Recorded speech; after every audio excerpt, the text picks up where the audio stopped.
the CBS Morning News for Monday, the 10th of February. Good morning, everyone. I'm Giselle Fernandez. And I'm Charles Osgood. And here are the top stories.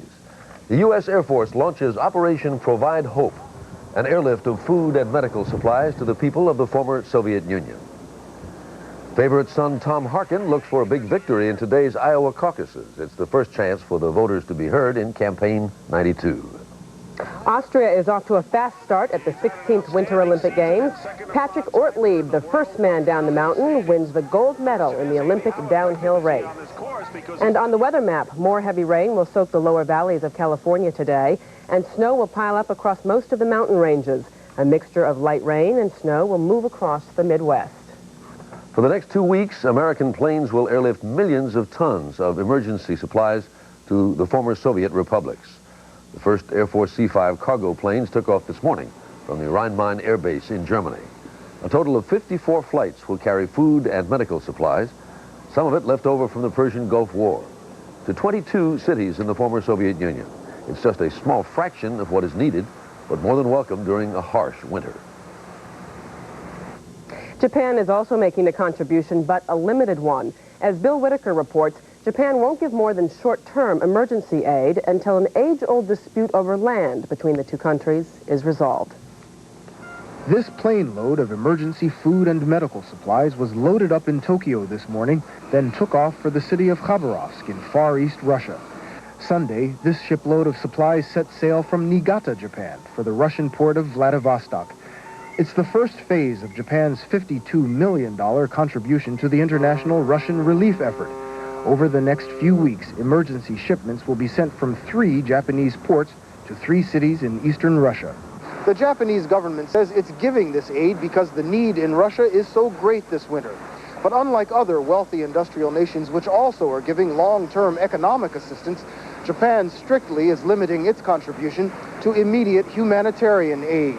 The Japanese government says it won't do more to help Russia until Russia returns 4 frigid islands off the northern tip of Japan. The former Soviet Union seized the islands in the last days of World War II. Officials of the two countries are meeting in Moscow today to try to work out a solution to the long-running territorial dispute. A meaningful progress will be made toward our common objective. With Russia now in such desperate need of foreign aid, Japanese officials believe the former communist giant might be ready to negotiate the return of the islands. But until it does, economically struggling Russia will have to settle for these handouts from its wealthy neighbor, Japan. Bill Whitaker, CBS News, Tokyo. In this country, the first votes of the 1992 presidential campaign will be counted tonight, and there's no mystery about who will win the Democrats' Iowa caucuses. A favorite son looking for some needed momentum. Bruce Morton reports from Des Moines. Hi, guys. Good to see you all. Thank you for being here. Iowa Senator Tom Harkin campaigned hard in Iowa. He wants a good showing in his home state caucuses. But because it is Harkin's home state, the other candidates have stayed out. Paul Tsongas is the only one who even has an office here. I'm calling from the Paul Tsongas campaign for president. Mark Brown works the phone. He's been hard on some local businesses. Carter Printing had them all 4 years ago. We did a lot of stuff for Gephardt. We printed stuff for Simon, Jackson, Biden, and then a couple other candidates. I can't remember who all ran. It's easy this time, just one name. So everyone agrees Harkin will win here. But what will he win? Will there be any bounce, any momentum he can take to New Hampshire? David Yepsen covers politics for the Des Moines Register. I don't think Senator Harkin can really win anything in Iowa, but he can sure lose a lot. If he wins, everyone say, well, that's expected. And if he loses, the story is going to be, look at how many people who know this guy don't want him to be president. So there's a whole lot of downside potential in this for Senator Harkin and very little on the upside. Harkin needs to win big, in other words, to break even. Bruce Morton, CBS News, Des Moines. In New Hampshire, where the first primary takes place a week from tomorrow, 3 new polls show a very close race. Former Massachusetts Senator Paul Tsongas is breathing down the neck of Arkansas Governor Bill Clinton, who has lost ground since charges of Vietnam-era draft evasion were raised against him. But all the polls indicate most New Hampshire Democrats have not firmly made up their minds. The international oil cartel is planning action to prop up sagging prices. Here's Money editor John Stair with that and the rest of the business news. Good morning, John. Morning, Charlie. Morning, Giselle. And good morning, everyone. OPEC oil ministers meet in Geneva this week trying to shore up the price of oil by cutting production. Prices are down 20% since November to about $16 a barrel for crude. Meanwhile, production is at an 11-year high of 24.2 million barrels a day. OPEC's president says he will call for a 6% cut in production.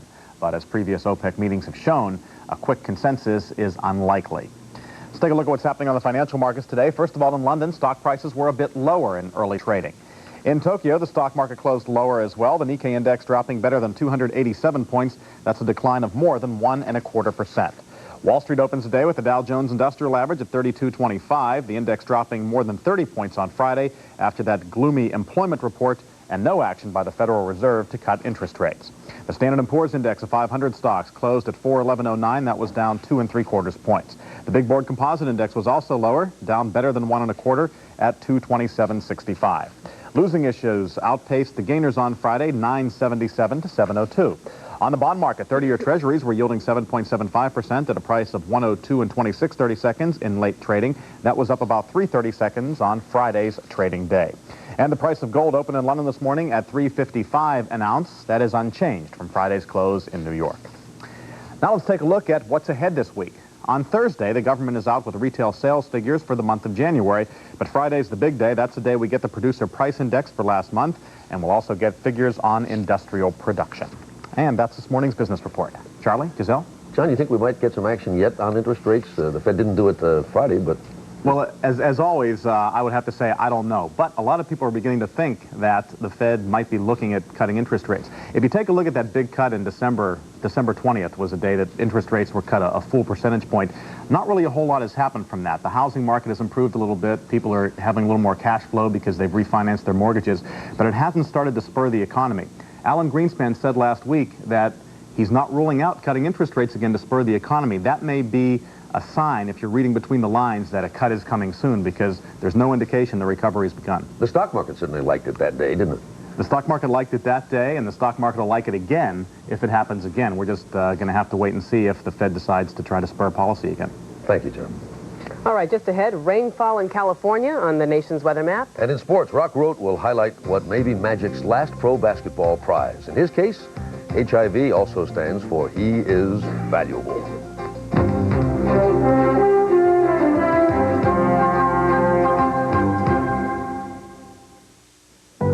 That's what I heard, too. It's a great idea. Something that'll really cut through all that red tape. I'm always ready for help getting through that mess. Well, Al said this is the way to do it. If that's what Al said, I believe it. I always listen to him and Pam Lamb to find out what's really going on. Me, too. I like Pam's farm weather.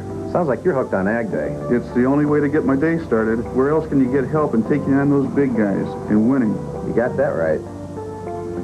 Weekdays at 5:30 on TV8. Whether it's welcoming home former hostage Terry Anderson to Germany or having a conversation with Iowa Governor Terry Branstad, TV8's Kevin Cooney brings the news home to Iowans. Here's what Iowans are saying about Kevin. He seems to have a real straightforward attitude about the news. Doesn't seem to color it a lot. I do feel comfortable with him. Very pleased and proud that we have someone that good. Probably like Kevin's ties the best.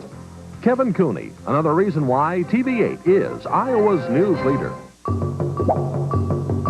These are things that are good for you. Things that people do every day. They become habits. Because if they didn't, these things just wouldn't get done. Even something as good for you as saving. Fortunately, there's an easy way to save. Buy U.S. savings bonds through the payroll savings plan at work. Every payday, you save. And the sooner you start, the more you'll save. So make it a habit. Buy U.S. savings bonds. What is art? It's dazzling, fun, traditional, explosive, exciting, soothing, colorful. Art is life. And for 25 years, the Iowa Arts Council has been bringing the arts to life in Iowa. For information on bringing the arts to your life, call or write the Iowa Arts Council.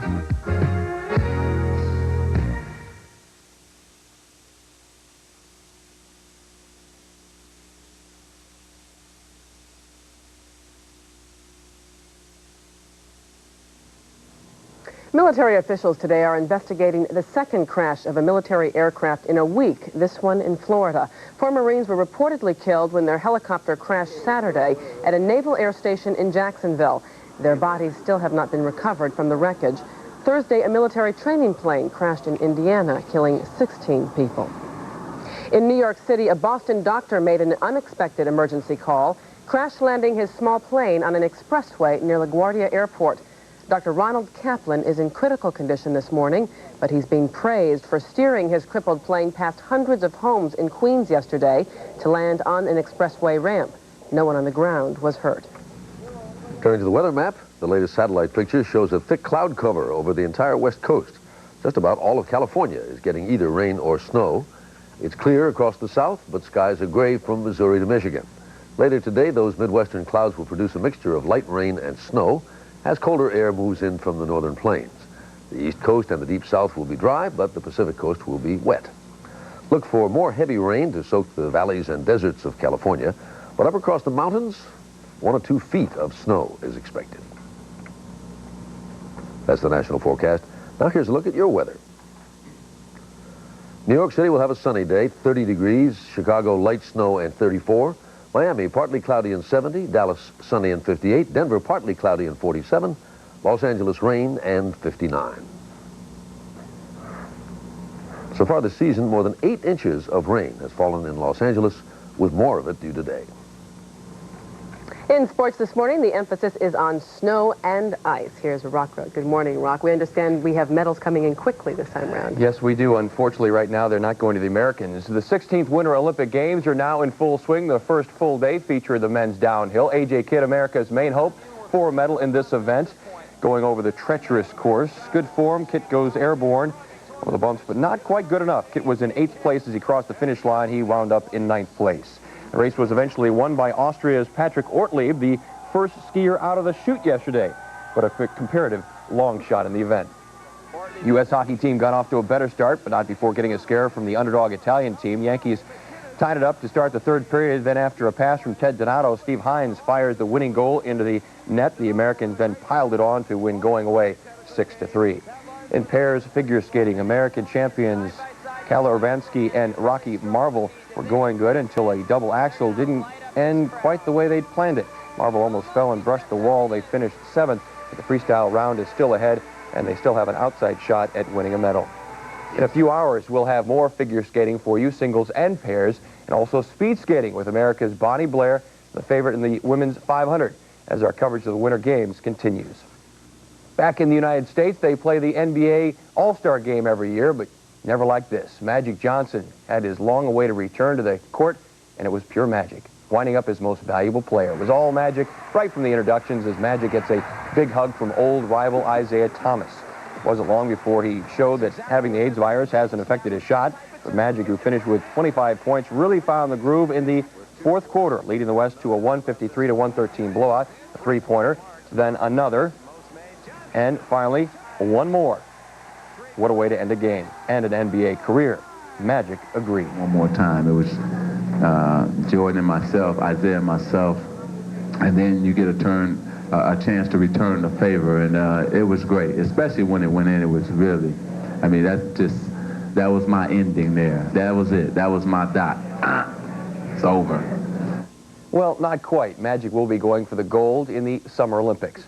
No pro hoops last night, but in college action, 6th-ranked Indiana downed Iowa 81-66. The Hoosiers held off an Iowa surge in the second half. Calvert Chaney putting in a rebound and scoring 8 points during Indiana's comeback. By winning, Indiana moves into a first-place tie in the Big Ten. Damon Bailey leading the Hoosiers with 26-3 on this long jumper. You've heard of the 4 horsemen of Notre Dame. We'll get used to the 5 freshmen of Michigan. One of them, Jimmy King, that is, scoring on a reverse layup is Michigan, number 15 ranked.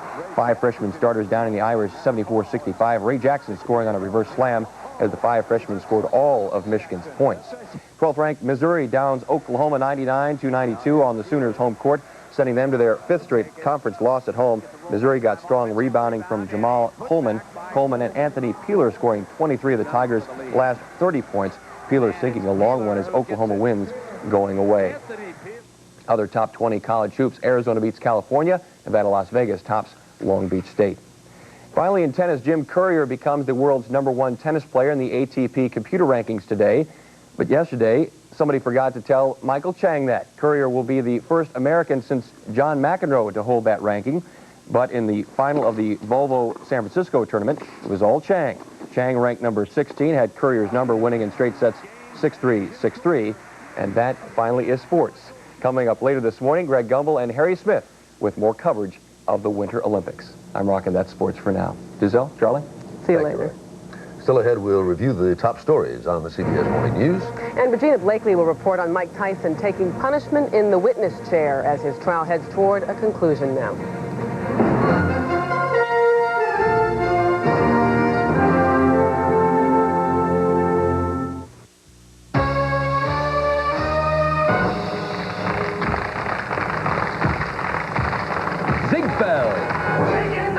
A night at the Folly. Happy news away.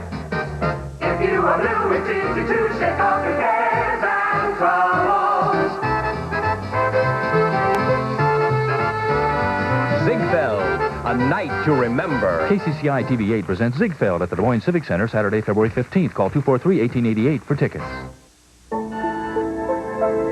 The number 3 cause of death for all Americans, big and small, is lung disease, including lung cancer.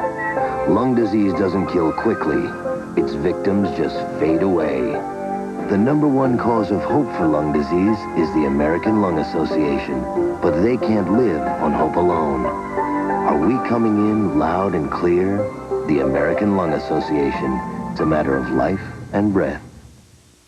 We're a 2-income family with 3 children. I spend about $125 to $130 a week on food. I enjoyed this segment about saving money at the grocery store. I've learned to clip coupons, use rebates. I even grate my own cheese. We all get busy in life, but I try not to use that as an excuse. These are just a few of the many letters we've received here at TV8 since we started our special reports, Making Ends Meet. Thanks for sharing your stories with us, and we hope we can continue to make 92 better for you. Brought to you by TV8 and Norwest Banks, Iowa. Every year, thousands of tons of food go to waste right here in Iowa. At the same time, almost 500,000 Iowans are in danger of going hungry. Our job is to help put that food within reach of those who need it. If you'd like to help, please call before the situation goes from bad to worse. On the CBS Morning News, here's a look at today's weather. Most of the east will be dry and cold, but a light mixture of rain and snow will move across the Midwest. A new Pacific storm will spread heavy rain across California with snow in the mountains.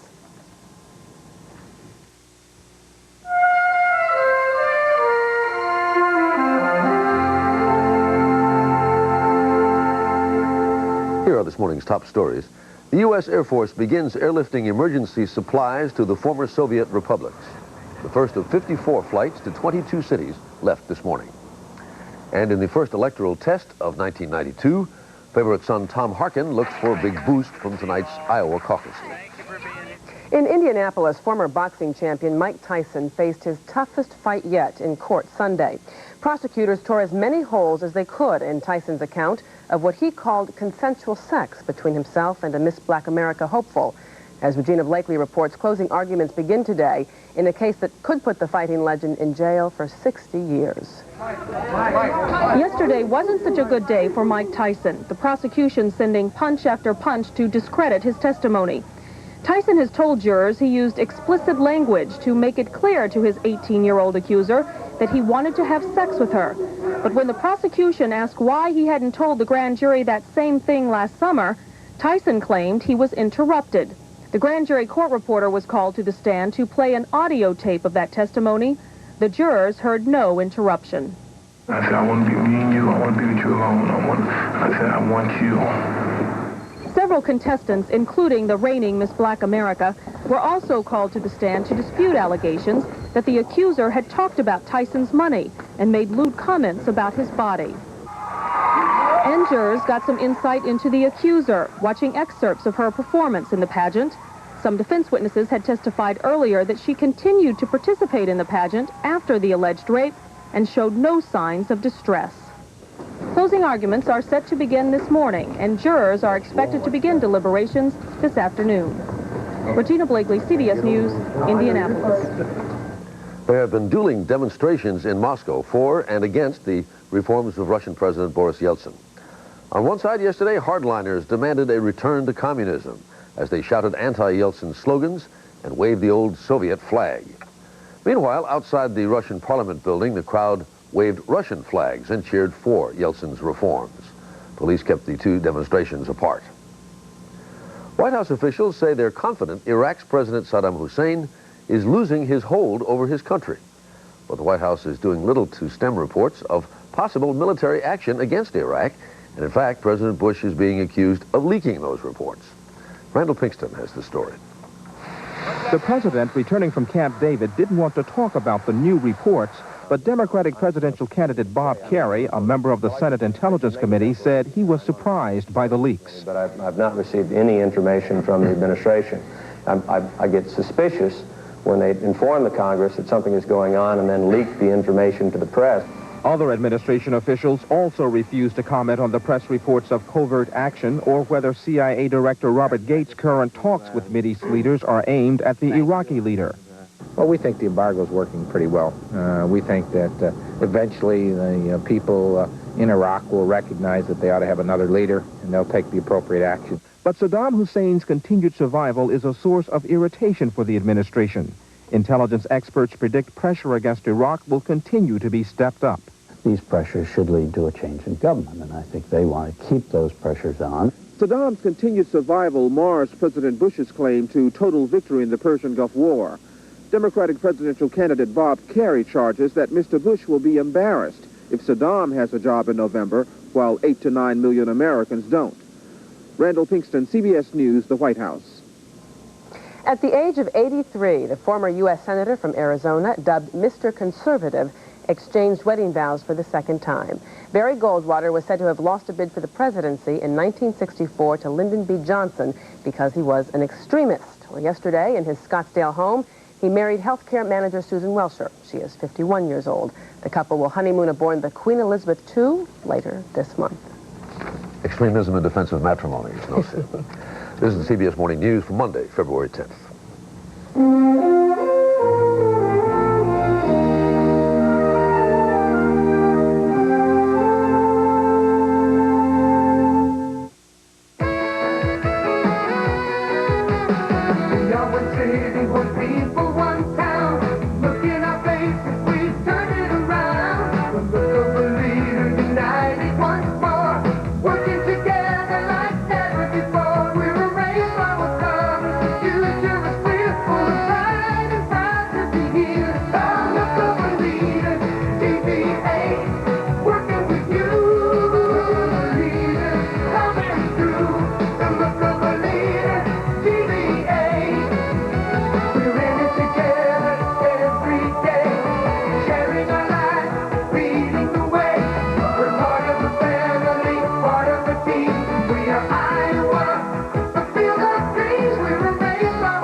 Service thought from the Church of Jesus Christ of Latter-day Saints. Nobody's born a bigot. I'm Gillian Martin Sorensen, president of the National Conference of Christians and Jews. Consider this. There is no mind more open or heart more willing to love than that of a young child. But teach a child hatred and prejudice, and the mind begins to close, the heart to harden, until finally a bigot is born. Open children's minds and hearts to those different from themselves. End racism. Start small.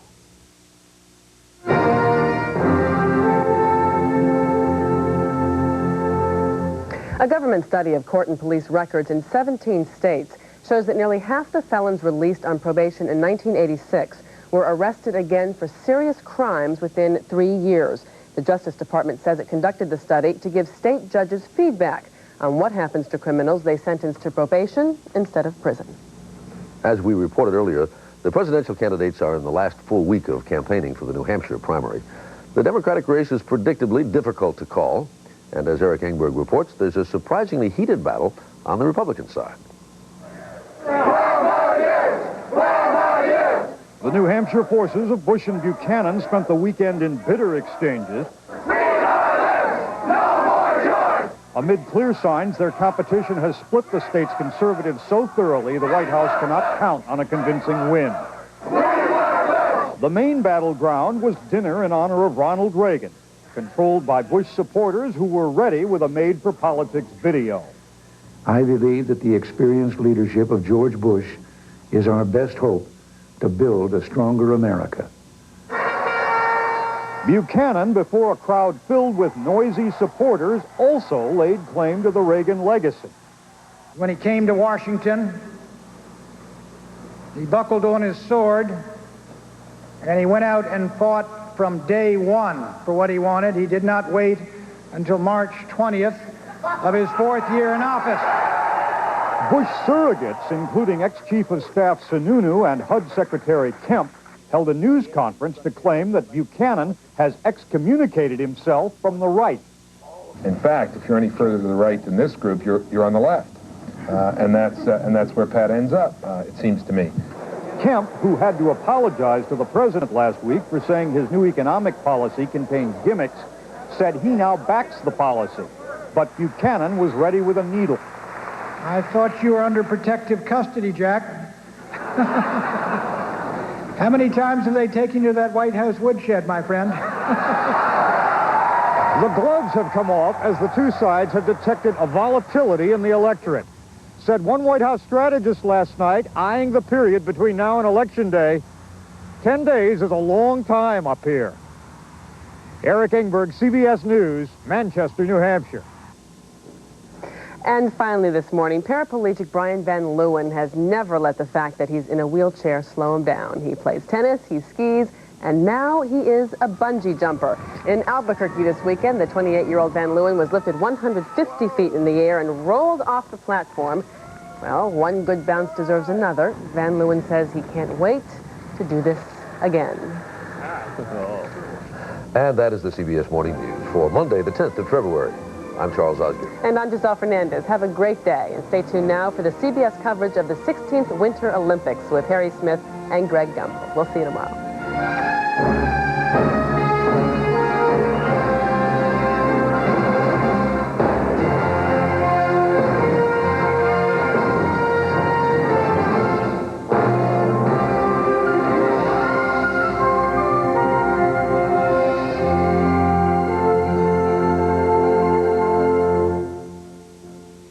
You love to eat raw shellfish, but did you ever stop to think about what they eat?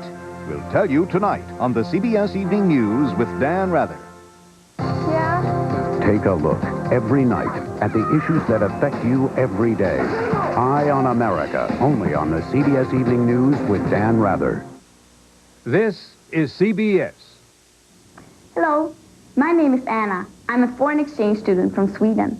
I'm attending high school here in the United States, and I'm learning a lot about your country and people. When I go back to Sweden, I will have many happy memories to share of my time in America. And I'm Ronald Reagan.